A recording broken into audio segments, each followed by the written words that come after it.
Good morning, coffee moaners. Good morning, everybody. Good morning to our regulars, and good morning to all new people that have joined us today. And if we could just ask you to hit the subscribe button, it really helps get these videos out to many others. And my God, what a morning, what a night last night. It was just it's been a completely unbelievable, again, 24 hours. I'm not exaggerating when I say that we are sat on the precipice of something enormous, even more enormous than the enormous precipices we've been sat on the edge of every day almost for the last 2 years. But we are, what's happening in America, obviously, we're talking about Charlie Kirk.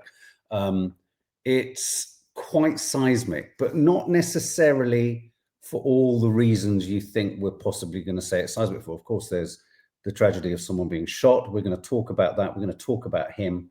But there are just epic ramifications, epic gyrations everywhere, but including also, we're talking about Charlie Kirk. We're also talking about the fact that our Prime Minister invites genociders to Downing Street and has cups of tea with them. And proudly shakes his hand at the door and everything. So that was really a lot to bear, wasn't it, for many of us yesterday? And alongside a whole host of other really unsettling clips, disturbing stories, images, clips and what have you. We've also got to pre-warn you, Netanyahu doubles down on his threat to the world, Qatar and the world. Well, the world. He's threatening everyone now. So that was very scary yesterday. We've also got some funny little videos that we're gonna. No, but I've got them for when you've taken. But I need them sent. I need them sent to me though. Yeah. So I thought I'd do them one by one as you dropped a video. I thought that's something like that, babe. Okay. I'll send them to you now. Okay. Yes. So but we that's are husband and wife, if anyone's wondering. What does it say on your cap? Friendship has evolved. Oh, that's nice. With me? Yeah. With them? With everyone. I think friendship was evolved. It's from a movie called Megan. Before we get into the world, let's just say a few hellos and a few welcomes to people. And please, if you are new, please do comment. We love it. So just a couple. Let's say hello to Faith Goodman. Haven't seen you for a while, but she makes a great point of delighted to see Gary Lineker win. Yes, thank you for that. I was thrilled to bits. And Jordan O'Sullivan, up the Gaza, who was actually at the NTAs last night. Oh, can you get him back, Mark? Oh, sorry, he's just gone up. He was actually at the NTAs last night, and he was making me laugh because where is he? Just a little bit. Very anxious today. Oh, very anxious today, and pissed off that Loose Women didn't win the NTA. Oh, bless you. Listen, you can dream. It won't happen. Not because it shouldn't. But it was funny because Jordan was at the NTAs, and we had a premiere of our vlog. And he was watching the vlog while he was in the audience at the NTA. So I said, "Oh, it's a riveting show, is it, Jordan?" Yeah, no, I'm reading a comment. No, because I just wanted to tell you something. Sorry. So then Jordan was there. So I said to Mark this morning, "It's great. We can hear from Jordan about all the people that were applauding Gary Lineker," because I found it very strange. Because people would have you think that if you were on the telly, or if you were in showbiz, or if you are, or this business we call shows, let's say, or if you are anybody that has a platform, if you speak up against a genocide, you will lose all work, the world will hate you, and all of that. And yet he won Best Presenter yesterday. So I was interested in who was clapping for that. And who was clapping? Oh, I see, Jordan. Right, tell us. Yes. You saw anyone? Because have any of them spoken up that were clapping and against the genocide? I'd go further than that. I'd say that everyone stood up and applauded, and I bet everyone was panic-stricken and hoping that they didn't get a cutaway. Get seen. Yeah. I think everyone would have been like, we've got to applaud. I think everyone will have been absolutely petrified of being caught applauding, though you can't not applaud if the camera cuts to you. Yeah. It was a great moment where everyone, all of celebrity was caught in the headlights, because basically if Gary Lineker wins, best presenter, was it, or personality? It or whatever. says something. Well, it has to say something. Of course given it does, why 'cause he he's was known- fired. He's known for speaking up against the genocide. Up the Gaza. Does anyone remember the year when I was caught saying, when This Morning had just won every fucking year, and it went in all the papers because you could see it so clearly from my mouth? Very much so. And everyone always sits there really polite. And I go, oh, here we go, every fucking Zoe Agnew says maybe everyone will get arrested this morning for clapping. Yes. That's Anyway. hate. It's Hamas. That's Hamas. Yeah, I just thought Jordan might be able to give us some context, as he was our Sawalha-Adderley man in the building. Yeah. Shilly, Gary speaking up for Gaza broke Anton Deck's record. I used to go to see that. Well, was it theirs, or was it an award that's given by Anton? Oh, it was. No, it's the award they've won for 23 years. Oh, it was, because I thought that. So what's great about this is, because am I right in thinking the NTAs are all voted for by the public? Yeah. Yes. That's what I mean. So what does this tell? I'm not homing in on any individual broadcaster here, and this is only my opinion. But what does this tell broadcasters and brands? There's an enormous market for people who are humanitarian, have integrity, and are quite comfortable with calling out egregious international war crimes. Let me go one step further to brands, advertisers, and commercial channels and channels. I would go so far as to say, nurture that audience.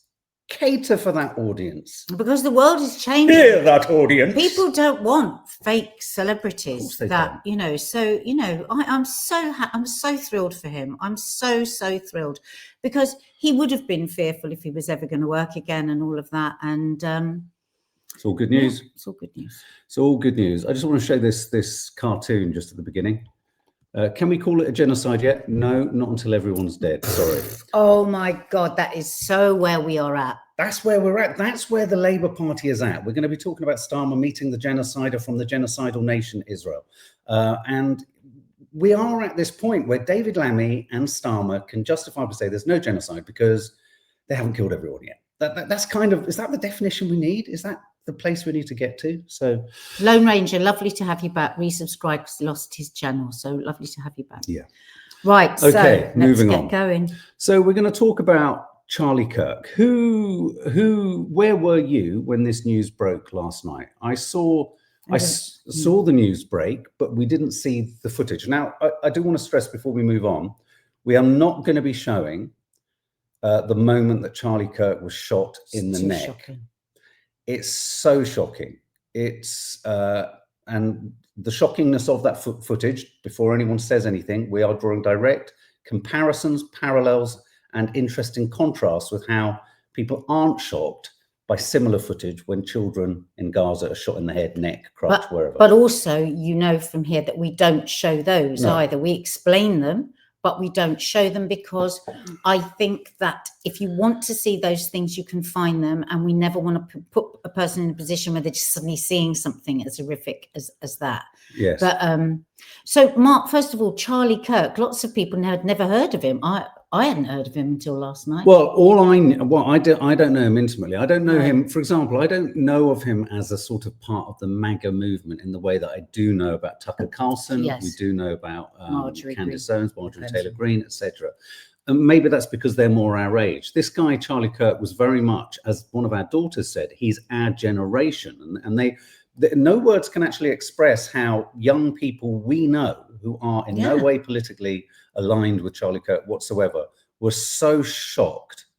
They felt there's a feeling. To the point we were getting calls from pubs from the young people we know yesterday, giving us the news, and we were like, "Wow, God!" I mean, it's massive in that generation, isn't it? And I would go so far as to say the reason it is important to talk about how shocking the footage is, and it's not to say that any of the other footage isn't shocking, is because it's always shocking. It's shocking to see it, and the day that we don't find anyone being shot in the neck on television. And you see the blood pour from his neck as we do. You see him slump. Gone on. Like a tap's gone on, like we did with the horrendous footage I saw of the poor Ukrainian woman stabbed on the bus in America. I won't watch that one. It's Lucy saying shocking. her daughters went to school anxious today because they saw it on TikTok. Well, I have to say, I got shown the footage of. I'm only going there just for a moment of the Ukrainian woman. I was left in shock, and as I'm left in shock when I see the destroyed remains and the lifeless skin of children put in sacks. And I've got a clip from one of the Hadid sisters who talks about we really need to be mindful about how we compare and contrast our responses, or why our responses are what they are like to certain images of death and slaughter. I mean, there were Qataris that were killed for absolutely no reason the day before. Six people got killed the other day, and who cares about who they are? So Charlie Kirk was a firebrand for young MAGA. He was an extraordinarily offensive individual. He was racist. He was sexist. Videos. I just can't believe that people still talk like that. He was an ardent defender and supporter of the Israeli regime, and yet we're going to get into the nitty-gritty on that a little bit, because there is a very strong and pervasive part of not just social media, but the MAGA movement, and there's an online opinion, very strong building online opinion, that there could be some connection between his murder and potentially him starting to be a little bit critical, even him, of Israel. Even him, who doesn't recognize Palestine at all, doesn't even understand what it is. And we're going to show some, we've got lots of clips to show you, so we're going to be showing you lots of clips. But just on that point, the reason that isn't such a stretch is because if we think of the likes of Tucker Carlson, Candace Owen, and Marjorie Taylor Greene, politically in a totally opposite place to, say, us, and yet they're all becoming increasingly vocal in their criticisms of Israel. So it is a thing. It's not like it's an imagined thing that MAGA, a lot of people in MAGA, in Trump's base, are dissatisfied with Israel. And this guy, it appears, was beginning to ask a few questions too. And Donna Holland has pointed that out. And you've accidentally said November the 7th, though, Donna, but you say October. You mean October the 7th. Yeah, what's that? Donna's just saying. Donna Holland, he had been publicly questioning Netanyahu's role in the October 7th massacre. 2 days later, he was assassinated, in my opinion, Mossad. Well, someone else I'd like to, can you repeat your comment, says, Dina, in inimitable fashion, he was an utter moron. Dina's in the room, folks. Yeah. That's my sister, if you're new to the channel. Can someone repost the suggestion that there was a, when you say there was a CIA Mossad person behind him, I mean, we're going to talk about this. How do we know it's Mossad? How do we know that? Unless you're equating CIA with Mossad. Now, anything we talk about here is supposition. You know, Donald Trump has already said this is a consequence of the radical left, which is curious because because he doesn't know yet, because nobody's been caught. Well, because as we stand, the manhunt is still underway. So everything here is about discussion, isn't it? And about wondering and about having an opinion. But nobody knows. No shooter has been caught. The shooter Two people were arrested. One particular guy, Mr. Zinn, one guy who was an older guy, I think you saw the images of him. The reason he was battled to the ground and arrested and was the first potential suspect was because he'd been heard in the crowd saying, "Shoot him." Now, Americans can be incredibly outspoken, and given the fact that he was giving a speech or a talk about the right to shoot people. You'd have to be arrested, though, wouldn't you? If he's just been shot, you've been shouting, "Shoot him." I mean, that's going to happen. But I'm just going to show you the latest headlines as they're running. Literally, I just got them minutes before we went live. Manhunt for Charlie Kirk killer continues as Trump says it's a dark moment for America. Well, you've been in a very dark moment for a very long time, America. Yeah. Search for Charlie Kirk's killer underway as Trump vows crackdown on political violence. Now, these are images being published of someone, a little bit like when someone tried to shoot Donald Trump's ear off. Do you remember there was a guy lying flat on top of a warehouse? This, they say, is an image of someone on a building opposite where Charlie Kirk was talking. There's an image of the person standing up. Wow, he's a long way. Yeah, it's a sniper. This is a very professional shot. Yeah, very capable shooter.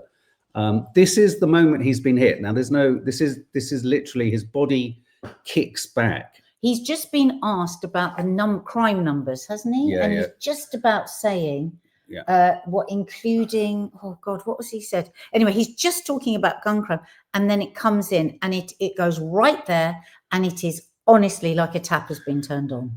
Other reports and other photographs and analysis of Charlie Kirk at the point that he was talking suggest that he was wearing a bulletproof jacket. guess we don't know, but that's the suggestion. And you could apparently see from just the positioning of his shirt and his top.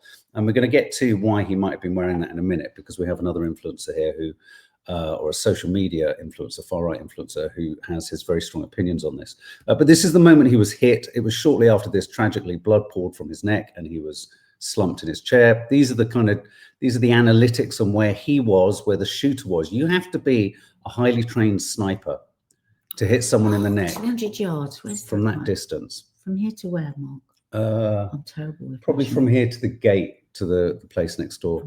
These are the immediate shots of people responding, understandably, very reminiscent of the Donald Trump. All those people there traumatized, all those people around, you've got to think about, it's not just this one act. The trauma for those people that were close up to that will affect them their whole lives, won't it? This is him sitting just shortly before he was shot. This is him with his family, his wife and his children. These are people panicking, trying to get away. This is the first guy they arrested for screaming, "Shoot him!" And these are just the latest images that we've just did his wife and kids there? Don't know. That's a good question.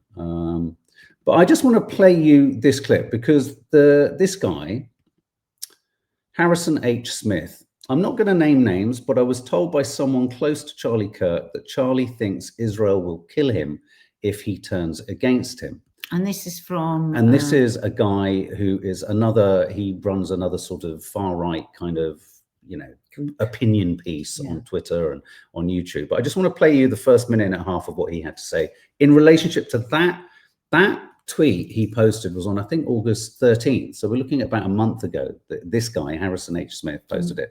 This is Harrison H. Smith. Just listen to this.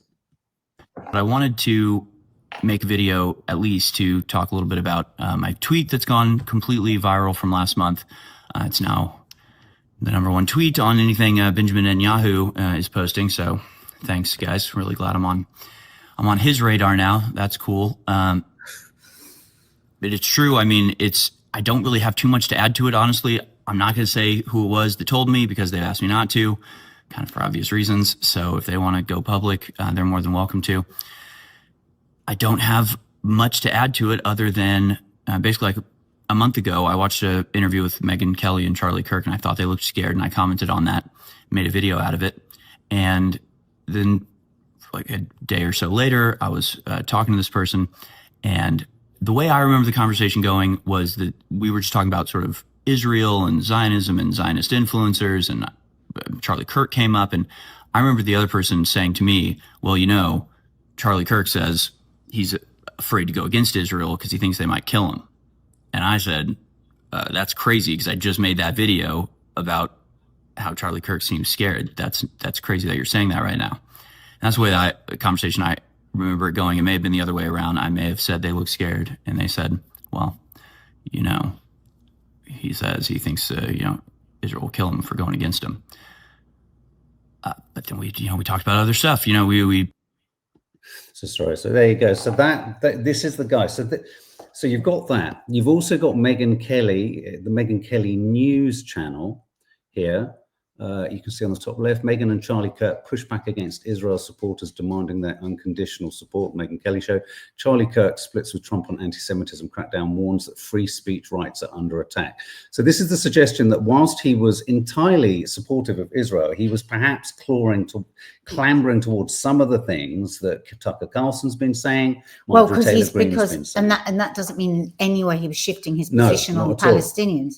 But what it is, he's pure MAGA, and it's about make America great again. Yes. And more and more, there are more and more awakening to the fact that huge amounts of money goes to Israel, and that Israel, even though Trump came in on the ticket that he didn't want war and it was going to be zero war, they can see themselves being pulled into. That's certainly Marjorie Taylor Greene's position as well, and they don't want it because they do actually mean make America great again. Very fascist, very right wing, but that's why they're starting to turn against Israel. Well, let's hear from Charlie Kirk himself, because there's a couple of clips here where he does sound a little bit. But it goes to the point where, for example, if I have less ability sometimes online to criticize the Israeli government about backlash than actual Israelis do. It's been almost so as if unfair. They were coming after you after Turning Point for, among other things, that you had Dave Smith there. Dave Smith is allowed to criticize Israel. You had both sides. The Israeli side was overrepresented. Though. No, you're not allowed to. It's even worse than that. Like, I host a person that I moderate the debate of, mind you, right? And I give equal time to Josh Hammer, equal time to a pro-Israel advocate, and my moral character is being put into question. And so I think it's a hyper paranoid, like, we're just going to try to, we're going to just stamp out everything type of practice. It's like there's some rule you can't go there when it comes to Israel. Well, you and I believe that we're Americans and Americans first, period. End of story. We are citizens of this nation, okay? That's and right. Israel, we have funded, we have supported, not like we're going to, but we're like, honestly, the way you are treating me is so repulsive. I have text messages, Megan, calling me an anti-Semite, but my moral character is now being put into question, Megan. Not my decisions, not like, hey, are you doing this? Is it smart or is it dumb? But no, I am a bad person if I do this. And I could go, I mean, you saw it, Megan. It was trending on Twitter, thousands of tweets and text messages. It's offensive to those of us who have been out there defending them in many instances against critics on our own side. And now you have a couple of comments like, well, what about? Can I just say? Exactly, Hope. We are thinking the same thing. What's that? That she's saying her mum's really concerned Trump will use this to call martial law. Who remembers Netanyahu challenging the algorithm? Yes, he said we've got to stop this algorithm. It's getting in the way of what we're doing. I thought he meant interfere with the algorithm. I didn't think he meant kill people who create content. Well, we don't know. It's opinion. Let's just, I've got a couple of other clips. Opinion. Let's hear from, so obviously we're hearing from Charlie Kirk, who was shot yesterday. The other point I'd like to make is no assassination in the history of America is ever straightforward. I think it's fair to say one can never accept the sort of first answer and the first definition, right down to even Trump's ear being shot off. The weirdest thing about the assassination attempt on Trump, just as a brief sidebar, is given what we know about Trump and his desire for vengeance and his inability to let go of a gripe, we've never heard him talk about the shooter ever since he's been president. So weird. I always say that. I find it so weird. Not because he talks about everything. Not once. It's really strange. Just got another clip here, just from Charlie Kirk, just incoming. I use a little graphic now. Nice. And Ghislaine's father, Robert Maxwell, who was obviously a spy of the Israeli intelligence agencies, that there was something else going on here. Epstein was not some sort of whiz kid hedge fund manager.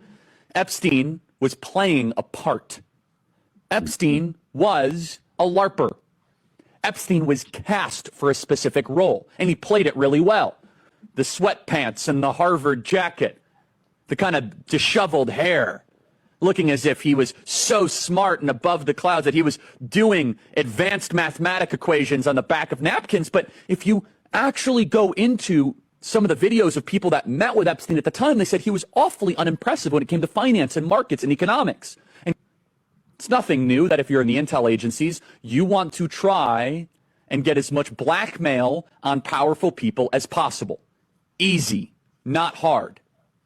And this is no longer just speculation. First of all, the evidence that shows that Epstein was a creation of either Mossad, Israeli intelligence, American intelligence, Saudi intelligence, or maybe he was just a hired gun. Maybe he was just the guy that countries would go to and park a couple $100 million and say, hey, can you get one of the members of the royal family with a 13-year-old so we can get them to do what we want to do? Members of Congress are actively being blackmailed. The Epstein playbook is being used on a daily basis. Jeffrey Epstein was not a financier. He was not a hedge fund manager. Jeffrey Epstein was a key player in a multi-decade blackmail operation against the most powerful people on the planet. So I think we just need to clear things up because I can understand there's a couple of people here saying, but I'm confused. Was he pro or anti-Israel? Yeah, very good question. And and once again, Charlie Kirk, let's just say Charlie Kirk is a young influencer, political commentator, MAGA sort of representative, a huge supporter of Donald Trump, who absolutely galvanized, a massive racist, a massive sexist, a massive Islamophobic, and we're going to get to those points in a minute. Major Islamophobic. And listen, the reason we're talking about this, and we're not, you're right, on the same day yesterday, there was another shooting, school shooting in Colorado. I'm not entirely sure whether, I know 3 people were hit. I don't know if they were if they were killed. I think they might have been. We're not for a minute highlighting one thing above the other. The point here is this, whilst people might not know who this guy is, people need to know who this guy was, because this is a political assassination, which is going to be used and is already being used by Donald Trump for possibly some of the most egregious and life-changing and nation-changing decisions that could well be made in the next 24 hours. It could rocket him to the dictator that he plans to be. Reese Roberts says he was absolutely crucial in securing Donald Trump the young vote at the last election. This guy, alongside the likes of Tucker Carlson, all those other influencers, the Joe Rogan interview, this guy won Trump the election. And he speaks to, he goes on the sort of university circuit, which is why he was shot at a university in Utah. Now, going back profited from hate, somebody said. Absolutely. I can't believe some of the videos I've seen. And we're going to show you some of those, because this isn't about, it's not about not feel sorry. My point about people being shot and people talking about whether they deserve it or don't deserve it is another topic that we also want to talk about, because I find it makes me feel unclean when I say there's a satisfaction in anyone being shot or anyone, killed by their own sword or all that kind of stuff. I just think ultimately you will spiritually and morally pay the price for that somewhere if you express it. It's just my feeling for anyone. But the point about was he pro, was he anti? I mean, do you want to kind of speak to that? Because it seems contradictory. It's like Tucker, I think. Well, he's a religious zealot, isn't he? And he believes, like we've got videos of him here, not understanding what Palestine means. Or what to be, and he's always quoting the Bible and Judea and this and that, and I literally don't know what he's talking about. So he would have, he speaks often about how many times he's visited Israel. I think we've got a clip saying that. So I think that I believe that he was very pro-Israel, but it feels like, because I don't know, I'm just literally finding out about this guy in the last 24 hours. It feels like, rather like Marjorie Taylor Greene, there is an awakening of actually what Israel is costing, that it's not this perfect angelic, that Netanyahu isn't this perfect angel, the only a democracy on the planet at the moment, it feels like Netanyahu. So there was a lot of questions coming up. Where that started for him, I don't know. I don't know whether this is very recent. I don't know. You know what? I think it's very easy to kind of describe and understand. I don't see a contradiction in it with the likes of Tucker Carlson and Marjorie Taylor Greene. What these politicians are about is America first. And so it starts with their extreme, I feel, white supremacy. Precisely. That's where they come from. But located in America. All of America. Now, I don't think they're wrong when they say, why are we giving billions to Israel when we don't have free healthcare and we don't have good education system and people are starving and that's the question they started to ask, because they were actual MAGA. Whereas Trump faked MAGA, because Trump is just about make Trump great again. And so, And I think what's really troubling and why we have to ask questions and why it's only my opinion, but there's an opinion that's spreading. It's not a stretch to connect Epstein to Israel, to Mossad, to the reluctance and the slowness and the refusal of the West to do anything to curtail Israel's aggression in the Middle East. That's not a massively complicated thought process. Oh, Israel's got lots of fucking blackmail-y kind of stuff about all the people that matter in the West. Oh, right, that's why no one's doing anything. That's pretty straightforward to me. It doesn't take a fucking genius to work that out. And I think, it's not particularly complicated to think, well, okay, they're fine with Israel in principle, but actually even by Israeli supporting principles, Israel's gone too far.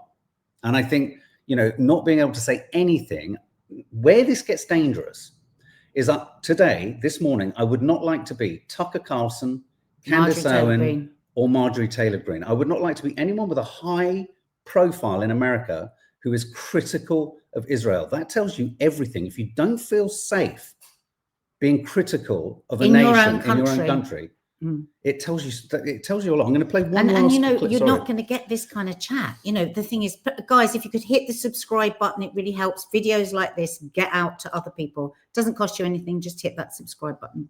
Yeah. Stephanie, what's your thoughts on Trump's earshot and Israeli warning? Possibly. I'm just going to show you this. This is a final clip from the kind of the sense of Israeli fear of Israel within the Charlie Kirk camp. Then we're going to talk about his really quite offensive kind of opinions. Yeah, Marjorie Taylor Greene did look shocked. How did these guys not know this was taking place? So I've been to Israel many times. The whole country's a fortress. When I first heard this is about October the 7th story, I still had the same gut instinct that I did initially. I find this very hard to believe.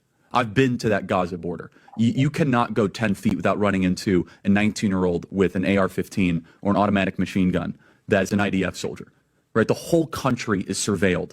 And so let me just kind of go through this. We don't talk about Israeli politics very often, and most Americans don't know this. The last 9 months, Israel was on the brink of civil war. It's not an exaggeration. This judicial stuff, there were hundreds of thousands of Israelis taking to the streets because Bibi Netanyahu was basically redefining the Israeli constitution. That's not an exaggeration, right? He said the judicial branch has too much power. There were protests planned this week against Netanyahu, where they anticipated tens of thousands of people to take to the streets. That's all gone, Patrick. Netanyahu now has an emergency government and a mandate to lead. I'm not willing to go so far that saying that Netanyahu knew or there was intelligence here, but I think some questions need to be asked. Was there a stand down order? Was there a stand down order? 6 hours? I don't believe it. Israel's the size of New Jersey. When I took a helicopter ride from Jerusalem to the Gaza border, it's 45 minutes. Wow. 6 hours. They're live streaming the killing of Jews. Did somebody in the government say stand down? That is a legitimate, non-conspiracy question. And I hate to say it, I entirely agree. When was that? Because since then, of course, we've had IOF coming out and saying that they were stood down, haven't we? Yeah. And they couldn't understand why. Absolutely. So I wonder when that was filmed. Well, that's very dangerous for him.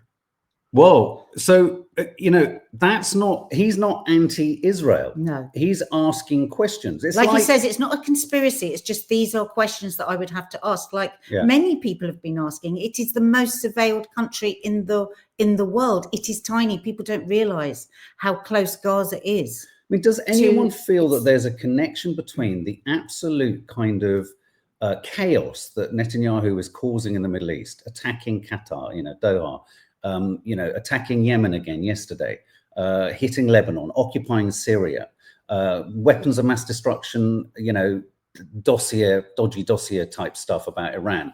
Is there any connection between that and what appears to be an inflammatory and an increasingly chaotic situation? You made a really valid point this morning where you said Netanyahu knows how to play Trump. And Trump plays him like a fiddle. And I felt your suggestion being that Trump is going to go, this is radical left, this is radical left. He might not have even stopped to think or be told. I mean, what would he do if he was told by his intelligence assets that this was a Mossad hit? What would he do? After all of the Russia interference, China interference, it's okay for Israel. I was thinking that this morning. I was thinking, what? Because I was thinking this morning, and again, nobody knows. This is all just like we say, we do our news, we chat like we do with our friends and with our family. And at the moment, nobody knows where this sniper came from or where it could end up. But I was thinking, again, like America has extraordinary amounts of intelligence, and I was thinking that exact same thing. I was thinking, because they were in the situation room yesterday, surely somebody will have come and said, we have intel, whoever it was. Unless look, and again, these are theories. The suggestion was that there are connections around the JFK assassination. It seemed odd that it happened around the same time that there was a debate and he was challenging Israel's right to nuclear weaponry. And to just pack this all away always with just conspiracy theories, when actually we're all human beings that have the right to just really think about things and talk about things and wonder about things. And I think that many of us have spent too long not doing that in fear of thinking, that's just a conspiracy theory. It is interesting. There's so many tendrils that seem to be tucking into each other. Piano Man, thank you for supporting the channel. That's very kind. And also, I just want to say thank you to GM Lovely, who's just gifted 5 memberships. So you will get non-political content in the Sunday show and once a month cook-alongs on the side of the channel, which is kind of trying to just have fun. I just want to read you. I've got screenshots of some telling tweets. Benjamin Netanyahu posted this morning. Charlie Kirk was murdered for speaking truth and defending freedom, a lion-hearted friend of Israel. He fought the lies and stood tall for Judeo-Christian civilization. I spoke to him 2 weeks ago and invited him to Israel. Sadly, that visit will not take place. We lost an incredible human being. His boundless pride in America and his valiant belief in free speech will leave a lasting impact. Rest in peace, Charlie Kirk. Interestingly, beneath that, someone's posted the Harrison H. Smith piece. I'm not going to name names, but I was told that Charlie Kirk thinks Israel will kill him if he turns against them. That's Netanyahu. Look at this one. So Donald Trump, not surprisingly, I'm not going to read that. Oh, Ben Gvir. Like so many others, and that's over an image of the moment. Apologies. Oh, he's put the image up of him. Yeah. Is that how he's posted? No. This is how someone else has posted it. Sorry. Like so many others, I'm devastated by the shooting and praying for Charlie Kirk. I should have given you a warning on that image there. Sorry. Bassem says this. Right, Bassem. So this is when one gets the darkest thoughts. This is not just a random guy shooting. To target Charlie Kirk in front of hundreds of cameras in the open, this is public execution. This is sending a message. I don't know what the message is yet, but how people now are losing their mind on both sides. I fear there will be another target, but from the left, maybe an up-and-coming problematic leftist candidate, and people will be led to believe that this is retaliation. The way this was carried out is not random. It is scary. And the outcome is even more scary. This is terrible.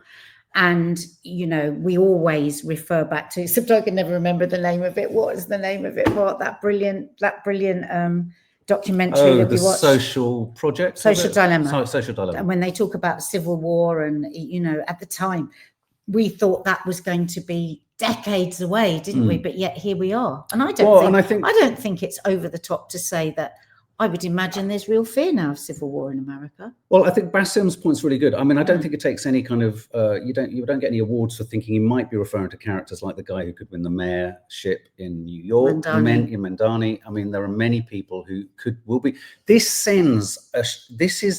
will send fear through all the higher echelons of government in America. Yes, very, very vulnerable. Mandani is unbelievably. Mandani is the first. Could be possibly Muslim mayor of New York. And I was thinking of him this morning, thinking, Christ, retaliation. And one of his campaign policies is to remove the New York pension fund from investing in Israeli bonds. You know, I mean, he's anti. Yeah, I mean, you know, so I just want to read this Peace for Palestine. Netanyahu's tweet was one of the first read out on Sky News. And don't for a minute think that Netanyahu knew he needed to get his tweet out quickly. Was it? How interesting. Thank you for that. Yeah, thank you. I didn't know that. Thank you for that. Wow. I just want to, and then possibly a statement from the IDF straight afterwards. I mean, I don't know. Seems Maybe. to be where we go to first. I'm just going to show you, I have got some footage. Again, we're not showing you the shooting. This is just so that I can make sure I've shown you all the clips that I've brought together this morning. This is the immediate aftermath of the shooting on the scene.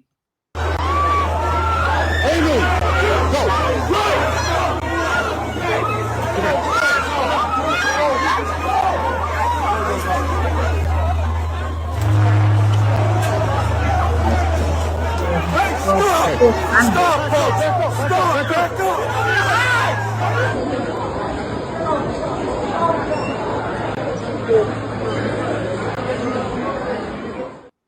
Horrible.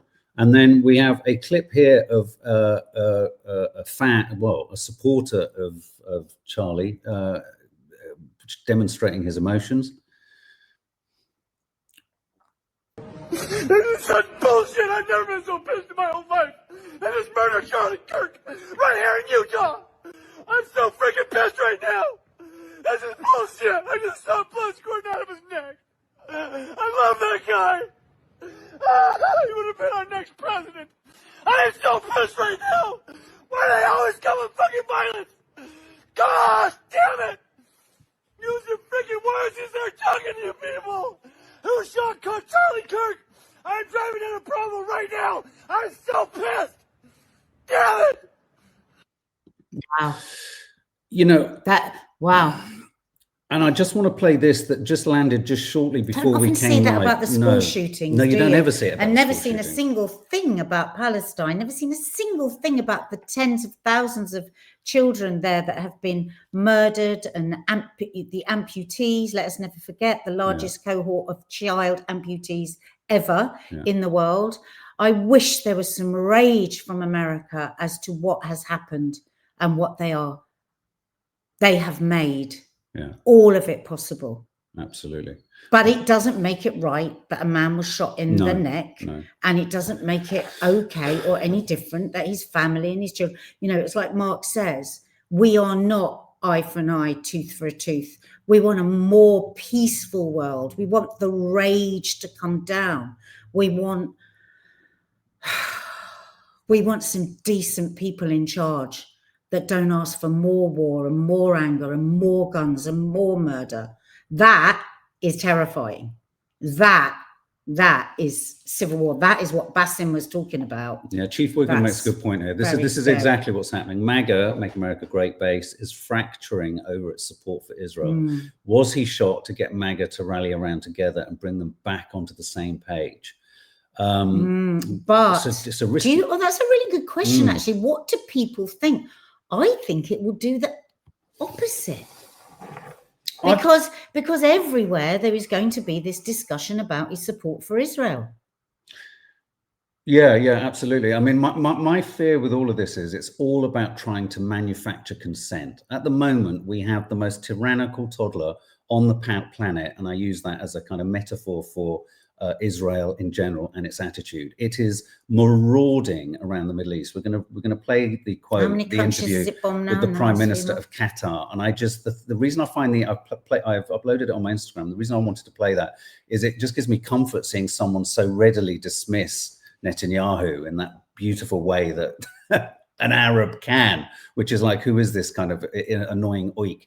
I just want to play this final clip from Michael Wolff. Michael Wolff is a very odd character. He's the biographer of Trump. He's a political commentator. I find him a bit kind of weird, but I do think he's right. He's in London and he uploaded this morning. And I just think the way he says it is a little bit like what Bassem said in his post. Thought it couldn't get worse. It just has. Violence beyond its personal cost is always a political tipping point. Charlie Kirk, the MAGA personality, was hardly dead for minutes before Trump and the White House, without knowing who killed him or why, began to turn this into their latest weapon. Yep.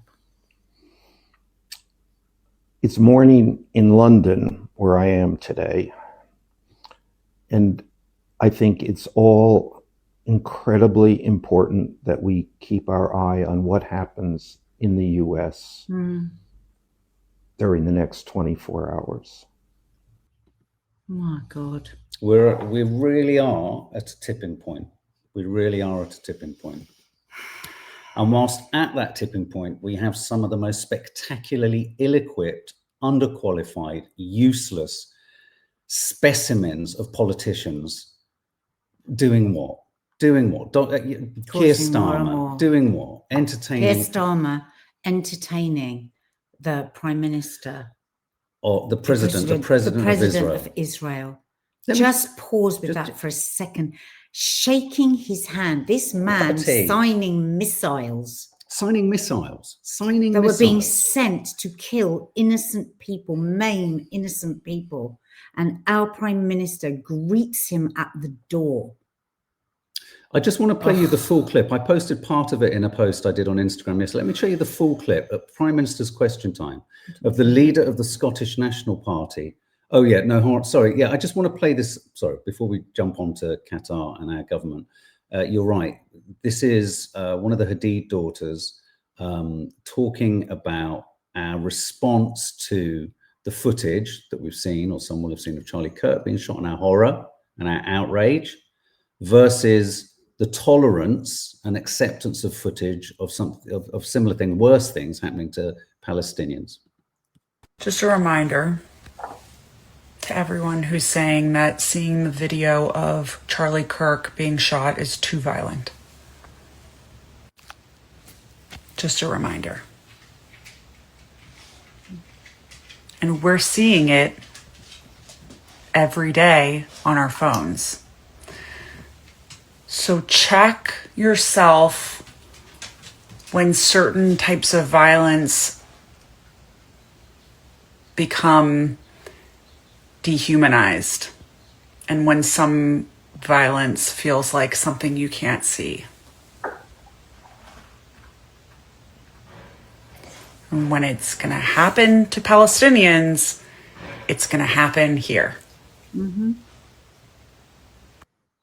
What do I always say, folks? In our thousands, in our millions, we are all Palestinians. Do not think, but this is a million miles away from us. Don't forget, Farage is copying Trump's playbook. Absolutely.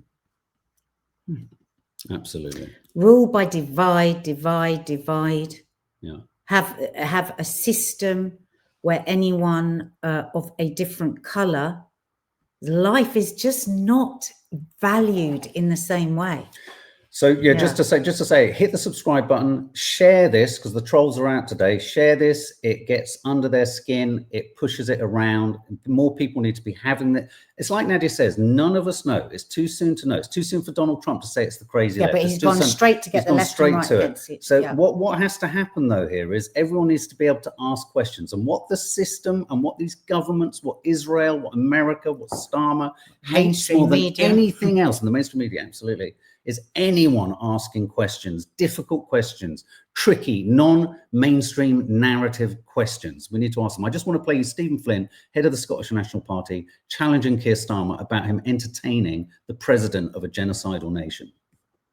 Is a graveyard, but rather than end arms sales, extend sanctions and stand by international law, the Prime Minister will today welcome into his home, a home entrusted to him by the people of these Isles, the man who called for the collective punishment of the Palestinian people and who signed the artillery shells that destroyed their homes, their families and their friends.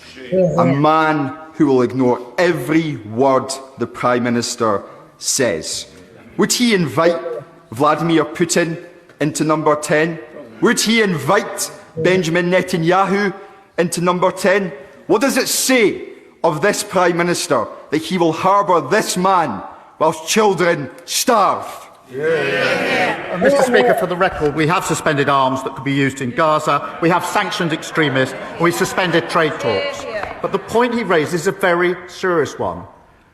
We all want an outcome that ensures peace, that the hostages get out, that aid gets in, and there's a two-state outcome. It is the only way we will get peace in a region that has suffered conflict for a very, very long time. I will not give up on diplomacy. That is the politics of students.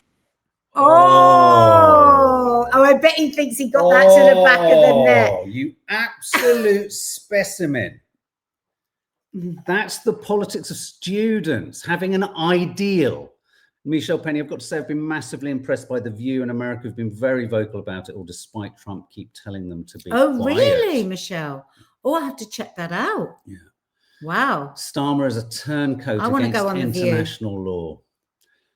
It's just what an absolutely hopeless individual he is. Really hopeless individual. I just want to show you, here's some footage of Herzog. Excellent clips, Mark. Thank you, Herzog arriving. I can see President Herzog starting to step out of the car now, flanked by his security. President Herzog, are you a war criminal? Are you presiding over genocide in Gaza, President? Well done. Do Palestinians have a right to exist, or is that just for Israel? Well, he'd say no. Prime Minister, why are you shaking hands with a man who said there are no war criminal? Did you see that? Are you presiding over genocide in Gaza, President? Do Palestinians have a right to exist, or is that just for Israel? Prime Minister, why are you shaking hands with a man who said there are no innocents in Gaza? Are you complicit in genocide, Prime Minister? Shook hands with a man who said there are no innocents. Let's just remember a few things. People are starving to death in Gaza because of their man-made famine, right? That is fully determined now, isn't it, by experts across the world, right? So a couple of miles down the road, there are hundreds of trucks filled with everything that is needed: nappies, medicines, food, sanitary protection, every single thing that they disallowing to continue micro and macro torture, okay? And that is determined. Everyone across the world knows that, right? Also, hundreds of genocide experts from across the globe have determined this as a genocide. Tick, tick. But Lammy has decided it isn't. Tick, tick. You go down the list of what determines a genocide. Tick, tick, tick, tick. David Lammy, ex-foreign minister, a couple of days ago said, UK government doesn't believe that. What, you're cleverer than the experts on this, are you? And then this guy, Paddington Bloody Bear, is holding the hand of the president of the country that is imposing a man-made famine. He just shook the hand of a man who signed missiles that possibly and probably killed children and innocents and Don't Palestinians. forget, right at the beginning of this, he said Israel has the right to cut off water. When you say you can cut off water, you are saying you can kill people who are innocent, because the human body can live a fuck of a long time without food, but it can't live without water. Breaking news: Mandelson has been sacked. Oh, good. What? Good. So Peter off the Mandelson. Back of what? Off the back of the fact that all of his letters, more and more is coming out about how he basically said to Jeffrey Epstein, when Epstein was actually charged, after he'd been charged, he said, "We can help you get out of this. Friends can help you." Oh, I didn't know. I mean, I know, I've seen all this stuff in the letters, all of the postcards, all of that, but more keeps dripping out. And apparently he tried to facilitate a meeting. Now, bear with me, just in my opinion. One of the bits of detail that's come through on the Mandelson story is that he tried to facilitate a meeting between Epstein and Blair. I can't quite get to the bottom of whether that meeting happened. I mean, we're going on a sidebar just for a moment, and we may have to come back to this. But my fear and my worry is that they've removed Mandelson because it's a liability now. I mean, the head of the investigation in America, the lawyer for all of the victims of Epstein in America yesterday was on the Andrew Marr show last night. Right. And she was saying, Mandelson, if he wants to stay in his post, the best thing he could do is, we're not saying he's done anything wrong. He knows stuff and he needs to share stuff. If he just resigns, he's telling us he doesn't want to share anymore. And he's been sacked. So he's gone. It's all linked. It's BBC. all linked. It's all inextricably entwined. Widespread revulsion in the party over Lord Mandelson's links with convicted paedophile.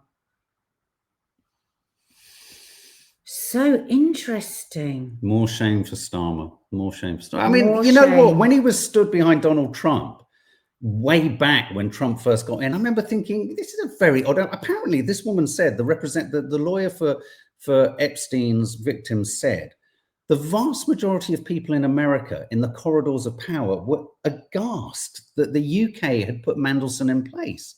They were like, are you across how compromised he is and inextricably entwined he is with the Epstein story? Obviously another thing that Starmer doesn't care about. Yeah, but the arrogance, but you know what? I mean, I used to be one of those who would be like, look, I think we're stretching the envelope a bit here when we reach back to Starmer being head of the Crown Prosecution Service. A lot of people, obviously critical of his handling of the Jimmy Savile case. I'm now beginning to wonder whether Starmer's understanding of the fraud and misbehavior at the highest echelons of power is possibly one of the most intimate relationships with it in terms of knowledge, because he was head of the Crown Prosecution Service. Maybe he knows everything. Maybe he was the perfect man to put in Downing Street because he's actually entirely compromised. Wow. And so I've always thought, well, there was a bit of distance between Starmer and Blair, and he wasn't. But, all of these people, they all swish around in the same barrel cesspit of just toxic water and slush. They all know each other. It's astonishing. What are people saying here? Just lots of people saying, you know, he knows how the game works. We're in such a delicate place. Reform hoovering up support. I agree. Yes. He couldn't continue in that role. Prince Andrew was banished, and so should he be. Reed Mandelson. Sorry, you couldn't continue in that role. Yeah. Wow. The bots here, bless them, trying really hard. A tool in the toolbox. That's how diplomacy works. Absolutely. Put the people in positions of power who are most compliant, most agreeable, most capable of water. I mean, how does Starmer sleep at night? I mean, I really would like to know. All of them. I mean, David Lammy cuddling up with his teddy bear, having written the email that says there is no genocide. I wonder how the UK government, as a government, feel when David Lammy says that, the UK, because that makes all of them culpable in that denial. Yeah. You know, as Jeremy Corbyn just put it really simply, genocide denier. Yeah, absolutely. But he said the UK government, all of you. Yeah. All of you. I just want to play you this clip from the Prime Minister of Qatar because it's so good. This pushes back against Netanyahu has threatened to hit. Essentially, Netanyahu has made a speech. Well, let me show you. It's very quick. Thank you, Farida. And that's down to Mark's brilliant brain, I have to say. Oh, bless you. It's an epic coffee moaning, with months of astounding news all coming together. Share on your social media, everyone. No other news channel compares. Thank you, Farida. Thank you, Farida. Hit that subscribe button. It is free, and it does help videos like this get out. And you know you're doing something right when all of the kind of Zionist bots are kind of scurrying around trying to kind of say nonsense. Let me just play you trigger warning, Netanyahu in the house. They should applaud Israel for standing and up to these same principles and carrying them out. And I say to Qatar and all nations who harbor terrorists, you either expel them or you bring them to justice. Because if you don't, we will. Oh, what about you with a warrant out for your arrest from the International Court of Justice? Well, let's go. Excuse me, for war crimes. Let's go to the Qatari Prime Minister. This guy is on point. I quote the Israeli Prime Minister here. I say to Qatar and to all nations who harbor terrorists, his words, not mine, you either expel them or bring them to justice, because if you don't, we will. Well, we don't accept, first of all, such a threat coming from someone like Netanyahu, and he's calling about bring them to justice. He needs to be brought to justice. He's the one who's wanted to the ICC. That's number one. So I think that someone like him trying to lecture the world about the law, he's breaking every law. He broke every international law. He's starving people in Gaza. He's doing all these rogue actions in the entire region. What's next? What's next for him? You described him as a narcissist. What do you mean by that? Well, I have no other explanation because the act itself, I mean, the significance of this act, there is no human mind can just absorb it. You know, we were thinking that we are dealing with civilized people. That's the way we are dealing with others. And the action that he took, it's very, I cannot describe it, but it's a barbaric action. Sorry, because I was a bit distracted. Have the bit in there where he was talking about the hostage families. No, that's at the front. No, yeah. Because also he was saying just yesterday, you know, the day before, we were talking to the hostage families. Families of they the were hostages. there. Yeah. And he said he wiped out the hope for these families that the hostages were brought back by his actions. But as we know, he has not cared about the hostages. The hostages' families are out every day, screaming that. If he starved, if he bombs, and such a sophisticated army that you haven't been able to actually find any of them yet. He does. He says in the earlier part of the interview, he says he's killed the hope for hostages getting out alive. I tell you exactly what's going to happen here. Donald Trump is going to use everything in his powers to get martial law. He's trying to introduce it into cities, martial law into America. And Netanyahu is trying to do the same thing. Rather than actually hearing that even the majority of Israelis are becoming so fucking exhausted by Netanyahu It doesn't mean they're necessarily pro-Gaza. You've got to square those two things up. But people are fed up of Netanyahu. The only move left for a dictator is martial law, remove this specious idea of democracy, and take control. I mean, everything is ratcheting up. Everything is becoming more chaotic. Talk about flooding the zone. Talk about flooding the zone. Things are, as Michael Wolff says, as Bassem says, keep your eye on the news for the next 24 hours. What do you think is going to happen within the 24 hours? I think within the next 24 24... If you were to guess, and here, what do you think, guys? My worry is that we've already heard far-right white supremacist voices in America screaming, go out, this is it, this is war, it's the radical left. If the narrative is created that it's the radical left, I think what's going to be most telling is, do they catch someone? Who is it?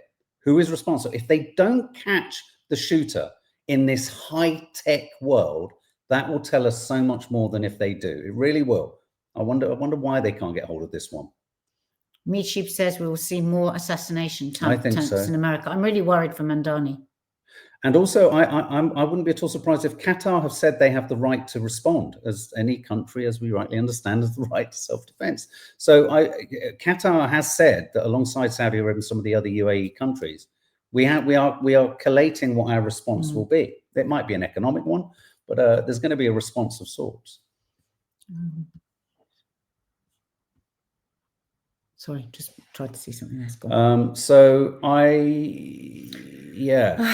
I think there could be more assassination attempts today. I think we could see more people. Honestly, I think all bets are off at the moment.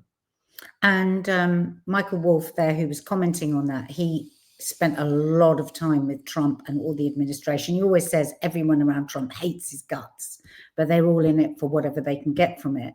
And he's his biographer, isn't he? And yes, he always gives his air that he knows a lot. I don't know whether he knows as much as the air that he gives, but I don't know. I find him very compelling. I do. Guys, that was an epic live. Thank you for staying with us. All of your comments. We have 2 funny videos. Would you like to see 2 funny videos to just break us away, just for a couple of moments? You like our funny videos. And thank you so much. And we love your comments. We absolutely love them. We love to have them coming in and saving us a bit from ourselves. So thank you. And if anybody's new today, we always try and play a couple of silly, funny ones at the end of the show to just give us a breath. Have they come through? Yeah, if you carry on talking. Oh, hang on, take this one. Hang on, no. Otherwise, I'm just, if you just carry on talking, I'll take these 2. So have a lovely day, everyone, says Susan. Thanks, says Nora Doyle. I think thinking of the people of America today, I know, my God. I tell you what, if I was in America, if I was in America and I could afford to leave, I would be leaving America. Would you not? Let's just play. Hang on. I've got to take them in, babe. Okay. Sorry, I can't do it like this. Sorry. Yeah, I would be. So they come in and they just play immediately. That's why I'm sorry. Okay. Just let's take a moment. This is just a funny clip.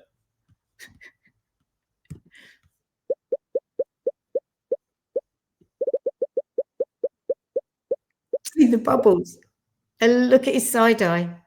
Hang on. Very cute. He's so cute. Unfortunately, it's a bit blurred there, but non-blurred. I'll put it on my Instagram, actually. You can see the pure bubbles. Next one coming in. Give my mom a surprise when she wakes up, so I can cut my bangs. I saw a tutorial. I wanted to go to a salon, but my mom was busy. She said no. I think I cut my bangs enough. Look, guys. I'm very talented. I can do everything. Roar. Comment below if you like my bangs, or I cut it more. Guys, don't cut your hair at home because I saw a video. Don't cut your hair at home. I'm very professional. My mom is very chill, so she won't say anything to you. Your mom will kill you. Guys, do you ever cut your hair at home? Comment below. Because I never, but this is my first time. Yeah, I look pretty. Okay, now let's cut it one more time. So you guys, this is the final look. Comment below if I look good. Because I don't think so. Guys, much my hair fell down. This is so funny, right? Oh God, she's dancing. Like, this is so funny. Hey guys, I got you! This is not my real hair, look! Yes, Dracula! Do not do this at home. I was just kidding. So much hair. Oh my God, she's so funny. It reminded me of our eldest who Yeah, cut she did hers that. right up here, so it was sticking up. Just one final one, just to calm us all, take us a bit away from the horrors of the world. You know, she has an older sister, says May Edmonds. Yes, or she's watching a lot of YouTube. It's all the comment below. No, Has it gone? No. Oh yeah, no, I've got it. Okay. Boys don't seem to have the same obsession with cutting their hair. We all wanted to do it when we were kids. Yeah. Oh, you're just desperate to get in there and cut your hair We off. have more of an obsession with hurting each other or hammering nails into each other's knees and things like that. Hence the world. We need more female absolutely. leaders. You just find it. So I probably shouldn't have done this because I want to do this trick on you, but I won't be able to now. Oh my God! Honey, the fucking doll is moving.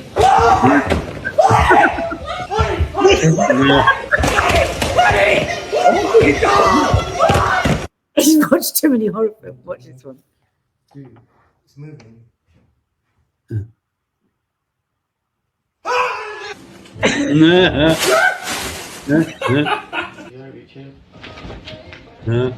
Nah, dude, because that thing's moving. I was like, you ain't finna take that, bro. Man, hell no!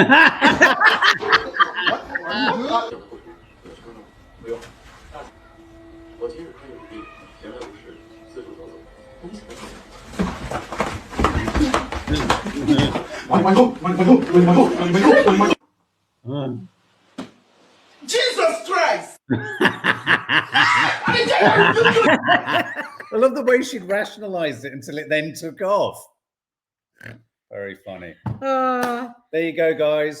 Take some deep breaths today. Yeah. Get out into nature. Take a walk. Turn your phone off. Look to the skies. Take gratitude in small things, like my yoga teacher says, a lovely warm cup of coffee, a cup of tea, a walk in the park.